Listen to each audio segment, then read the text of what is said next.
everyone. My name is Ellery. I grew up in a quiet, picturesque town called Maplehurst, tucked along the rocky coastline of Maine. Life in Maplehurst was as quaint as it was challenging. My family always seemed to be just scraping by. College wasn't an option for me after high school. Instead, I found work at a local grocery store as a clerk, trying to support my parents and two younger siblings. In early 2018, when I was 24, I met Adrian. He was 3 years older than me, a calm, reliable man who worked as a mechanic at a small auto shop in town. Adrian wasn't flashy or overly talkative, but he had an air of steadiness that I craved in my chaotic life. Within a year, we got married, and I naively believed that stability and happiness would follow. Adrian's family was unique, blending two vastly different cultures. His mother, Lorraine, was a vibrant, outspoken American woman who loved social activities, yoga, book clubs, you name it. She was always smiling, though her questions often carried an edge of subtle judgment. Adrian's father, Wei Zong, was a stoic and traditional Chinese man, 52 years old at the time, and retired from managing a machine shop. He carried himself with a quiet authority, always observing but rarely speaking. The first year of our marriage was simple and filled with hope.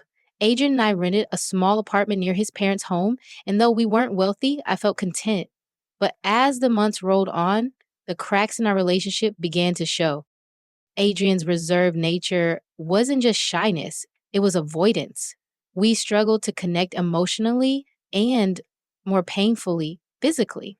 Despite his broad, strong frame, Adrian lacked confidence in the bedroom, often leaving me feeling unsatisfied and unsure of how to address the growing distance between us.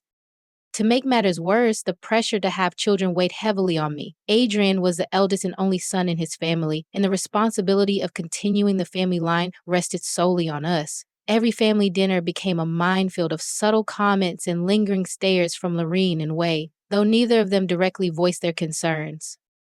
One evening in late 2019, everything came to a head. Lorraine and Wei called Adrian and me into their living room for what felt like an ambush. Lorraine, in her usual gentle tone, suggested we both see a doctor to check if there were any issues preventing us from having children. My stomach twisted with shame and frustration as I sat silently staring at my hands. Adrian, on the other hand, bristled with anger. "We don't need tests," he snapped, his voice tight. "Everything is fine." The room fell into a tense silence. Lorraine's smile faltered, and Way's sharp gaze flicked between Adrian and me. I could feel the weight of their unspoken disappointment crushing down on me. That night, Adrian's refusal to face the truth created an invisible wall between us. He buried himself in work, avoiding the subject altogether, while I was left to carry the emotional burden alone.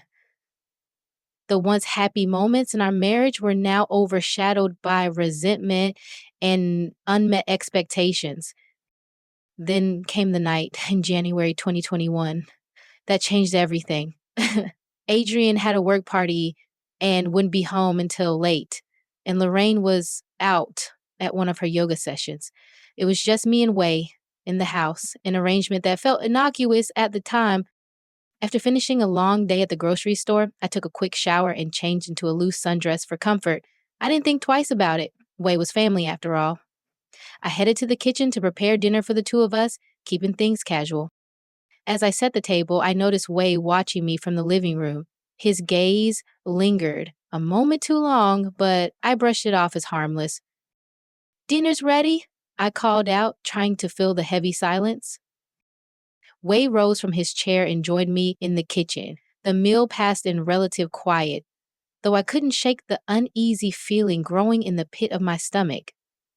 After dinner, I stood at the sink, washing dishes, the sound of running water filling the stillness. Then I felt it. Strong arms wrapped around my waist, holding me tightly from behind. I froze. My breath hitched as I turned my head, and there he was, Wei, his face inches from mine, his expression unreadable. "Mr. Jane," I stammered, my voice trembling. "What are you doing?" His grip didn't loosen. "Ellery," he murmured, his voice calm but firm, "you're under too much pressure. I can help you. I can give you the child you need. A shiver ran down my spine, equal parts fear and disbelief. Before I could respond, he acted. Everything happened so quickly, so violently, that I had no time to process or fight back. My pleas were muffled, my movements restrained.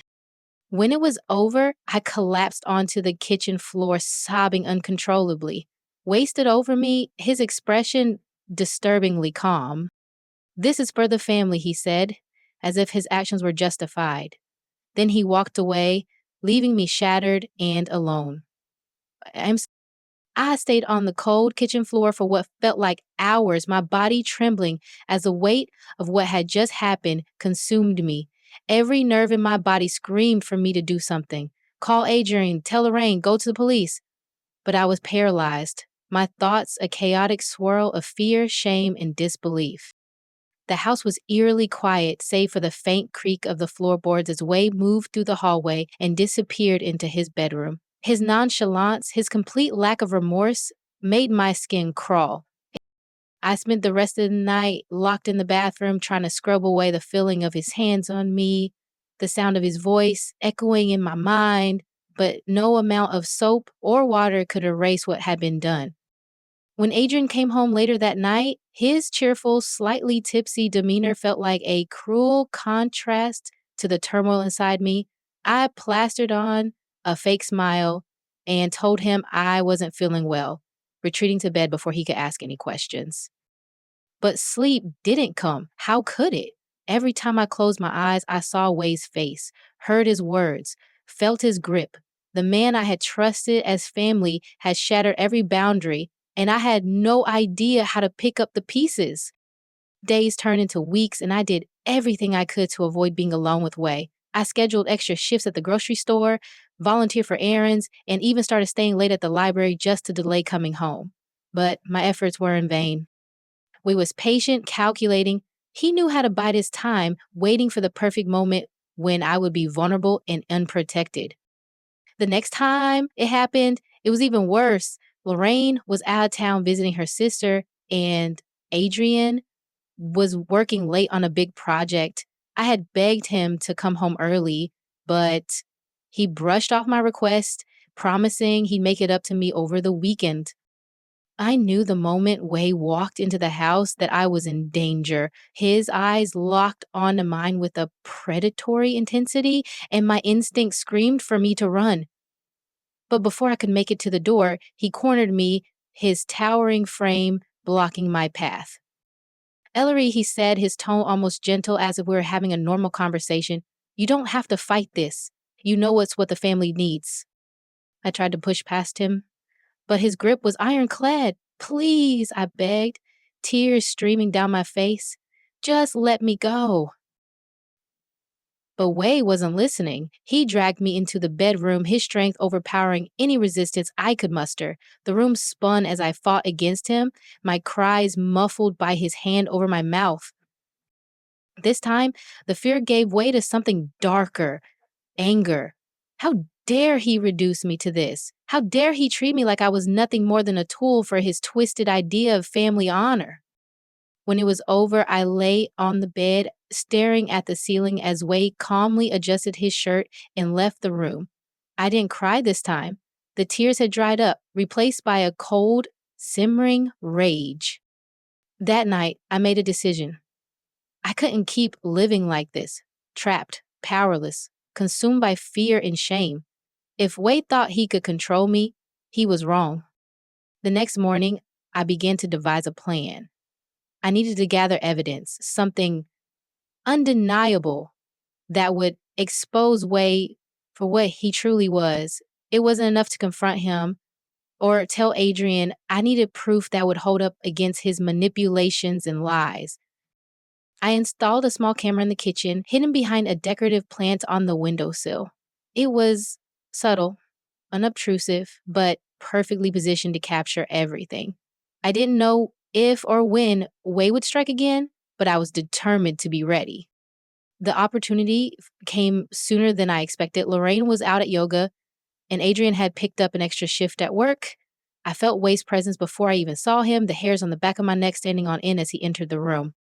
Ellery, he said, his voice low and insidious, why do you keep running from this?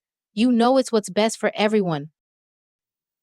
I didn't respond, keeping my back to him as I pretended to wash dishes.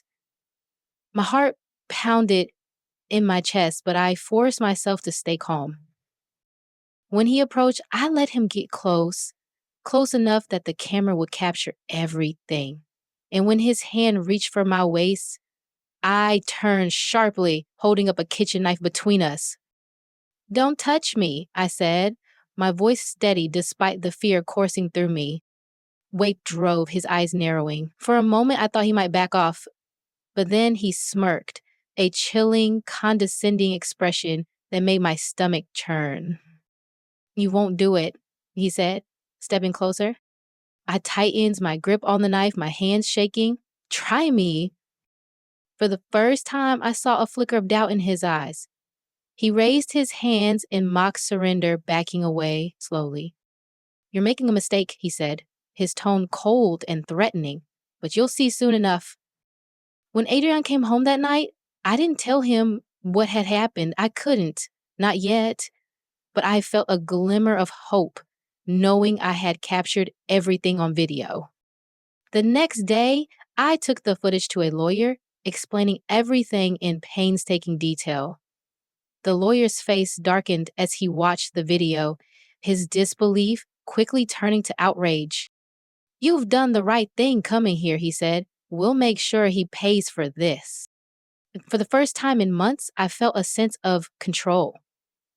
Wei had stolen so much from me, but I wasn't going to let him take anything more.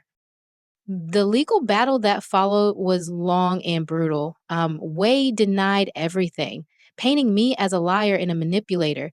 But the video evidence was irrefutable. And eventually, the truth came to light. Wei was sentenced to prison, his reputation and control shattered. Adrian, devastated by the revelations, struggled to come to terms with everything. Our marriage didn't survive the ordeal, but I found solace in knowing that I had reclaimed my life. The aftermath of the trial was both a relief and a heavy burden. Wei was gone, his grip on my life finally severed, but the scars he left behind were deep and unyielding. Adrian couldn't look at me the same way. The betrayal he felt, misplaced though it was, created a chasm between us that no amount of words or time could bridge. We tried counseling, hoping to salvage what remained of our marriage, but the weight of everything was too much. Adrian moved out 6 months after the trial, leaving me alone in the house that had once been the symbol of our shared dreams. It was a bittersweet parting. I understood his pain and he understood mine, but the love we had once shared was irreparably damaged. He couldn't reconcile the role his father had played in our lives, and I couldn't pretend that things could ever go back to the way they were. After Adrian left, I decided to start over. I sold the house and moved to a small town in Oregon, far from the shadows of Maplehurst. I found a modest apartment and began working at a bookstore, a job that offered a sense of comfort. But the memories didn't fade easily. I spent sleepless nights questioning every decision I had made, every step that had led me to that dark chapter of my life. The guilt and shame lingered, haunting me like a ghost that refused to leave. My son, Caleb, was the only light in those dark times. As he grew, he became a constant reminder of both the pain and the strength I had endured. Time loved him fiercely, though. I often wondered how I would explain his origins to him someday. For now, I chose to focus on giving him a life filled with love and security, free from the shadows of the past. Over time, I found a sense of peace, not through forgetting, but through acceptance. What had happened to me was horrific, but it didn't define me.